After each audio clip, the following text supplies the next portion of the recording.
ఎన్నికల ముందు Jagan and Dandupalem batch సిద్ధం అని అరిచారు. ఎన్నికలు ముగిసిపోయింది. వైసీపీ ఖేల్ఖతం అయిపోయినట్టేనని అర్థమైపోతున్న నేపథ్యంలో జగన్ యూరోప్ వెళ్లడానికో వెళ్లిపోవడానికో సిద్ధమవుతున్నారు.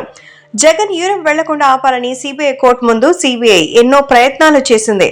ఇప్పుడున్న పరిస్థితుల్లో జగన్ ని దేశం విడిచి వెళ్లనివ్వకూడదని విజ్ఞప్తి కూడా చేస్తుంది.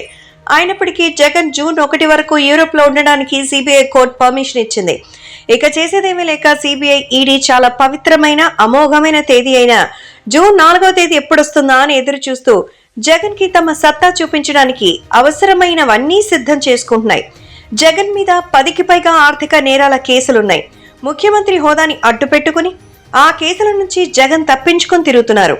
జూన్ 4 తర్వాత ఆ హోదా ఎలాగూ ఉండదు కాబట్టి అప్పుడు తమ డ్యూటీని స్వేచ్ఛగా చేయడానికి సిబిఐ ఈడీ సమాయత్తం అవుతున్నాయి.